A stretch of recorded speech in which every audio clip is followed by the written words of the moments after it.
Treason cases against Priya Saha dismissed.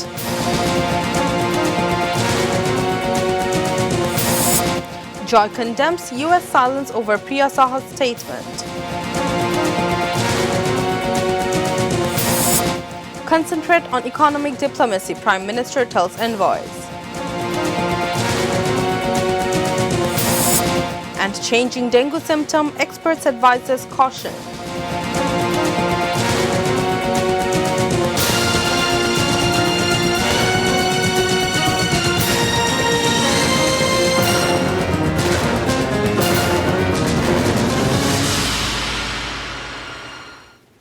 Those were the headlines. This is ATN News. Good afternoon, viewers. I'm Rakshinda Akhtar with news at 5. Two cases filed by two lawyers against Priya Saha on treason charge for providing false information to US President Donald Trump, saying people from minority community are facing persecution in Bangladesh, have been turned down by the respective courts. Meanwhile, several cases have been filed against Priya Saha in different parts of the country. Barrister Sadul Haq Shumon filed the first case before the Dhaka Metropolitan Magistrate Zia Rahman's court on Sunday morning. Member of the Executive Committee of Dhaka Lawyers Association, Advocate Muhammad Ibrahim Khalil, filed another case before the court of Abu Sufyan Muhammad Nouman. Both the courts turned down the cases following hearing on the issue. Priya Saha made an allegation during her meeting with US President Donald Trump on July 16th that her house has been burnt down and land has been snatched from her.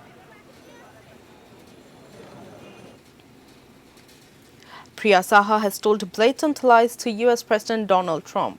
The US has ill motive for not making any protest against the statement. The main objective is to create the ground of military offensive in the country.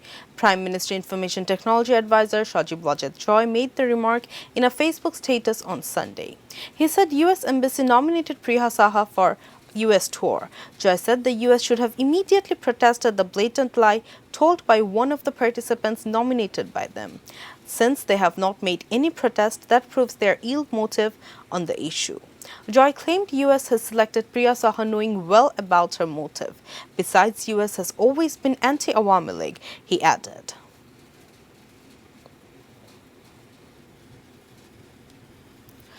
Prime Minister Sheikh Hasina has called on Bangladesh envoys deputed in different European countries to concentrate on economic diplomacy along with political diplomacy. She made the call during her meeting with the envoys in London on Saturday.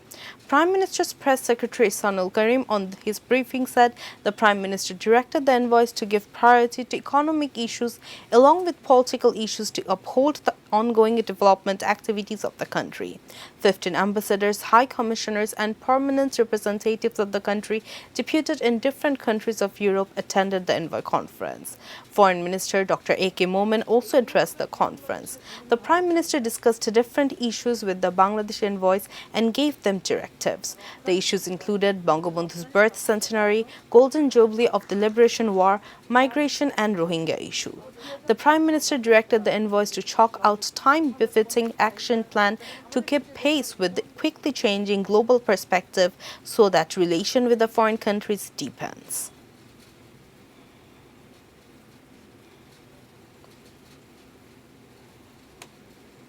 আমরা যেমন বন্ধুত্ব রাখবো সাথে সাথে আমাদের ব্যবসা বাণিজ্য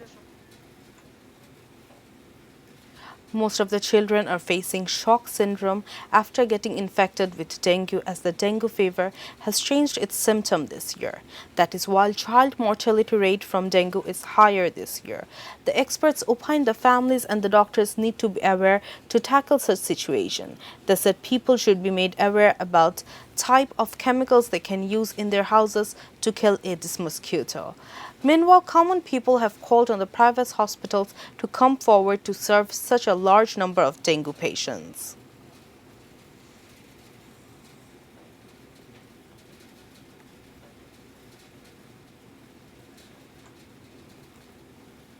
Although flood situation in some parts of the country has improved, the flood situation in country's North Bengal is still devastating.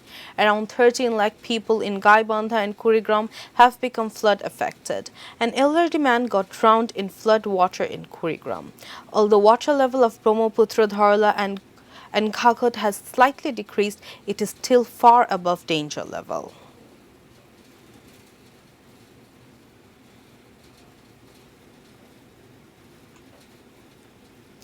A Barguna court has denied the bail petition of Aisha Siddiqui Minni in Rifat murder case. Senior Judicial Magistrate Shirajul Islam Ghazi turned down the bail petition following hearing on the issue.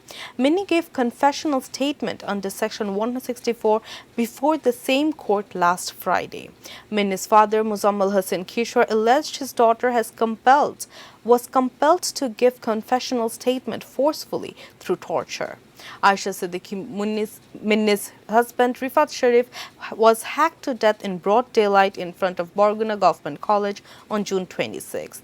A huge uproar was created after the video of the murder became viral on social media.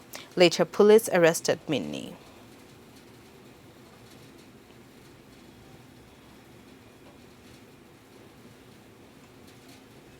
News from around the world. At least 8 people have been killed and more than 30 wounded in twin attacks in northwestern Pakistani town of Dera Ismail Khan, according to police. Gunmen on motorcycles first attacked a police post in the west of the city, killing 2 policemen early on Sunday. District Police Chief Salim Riaz said the 4 attackers fled the scene. Later, a female suicide bomber detonated her explosives when the policemen's bodies were brought to a government hospital. In addition to those killed in the firing, 2 policemen and 4 civilians were killed in the hospital explosion, Riaz said. At least 30 people were wounded from the force of the explosion at the district headquarters hospital, he added.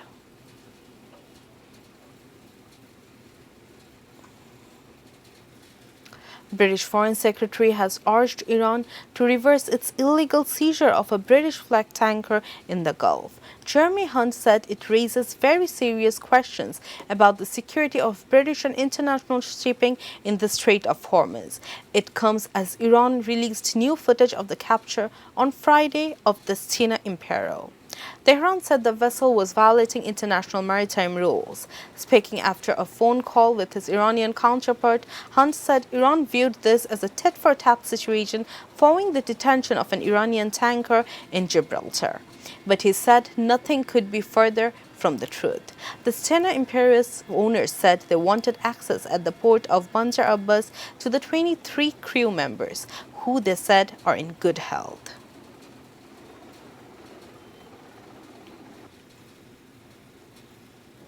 Twitter has suspended several Iranian news accounts over alleged harassment of people who follow the Baha'i faith.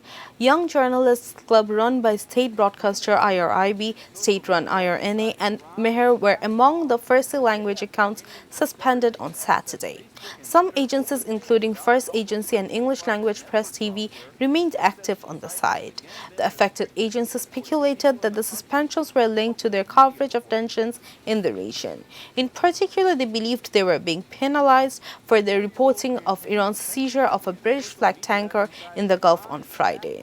A Twitter source confirmed to several news outlets, including the BBC, that the accounts were suspended for coordinated and targeted harassment of people associated with Baha'i, a minority faith in Iran. Sports news. Bangladesh team, now in Sri Lanka to play a 3-match ODI series, took part in the practice session on Sunday. Earlier, 7 cricketers of Bangladesh cricket team left for Sri Lanka on Saturday afternoon to play 3-match ODI series against Sri Lanka. Before leaving for Sri Lanka, skipper Tamim Iqbal termed the series as a challenging one, as some of the key players Mashrafi, Saifuddin, Shakib and Litton are not playing the series. Tamim, Mahmudullah and Mushfiq are among the 7 cricketers who left the country on Saturday. The others will join the team in 2 phases. Taskin and Tajul have already joined the squad from India, and other members of the squad will join the team today, Sunday.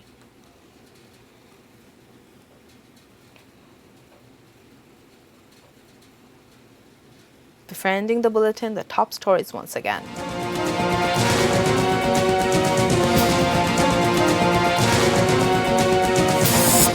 Treason cases against Priya Saha dismissed.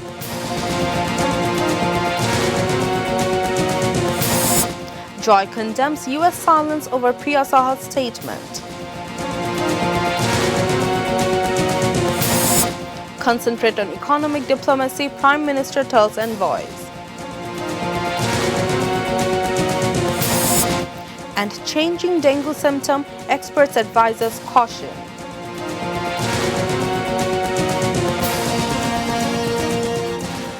That's all from the newsroom for the moment. Thank you for being with us.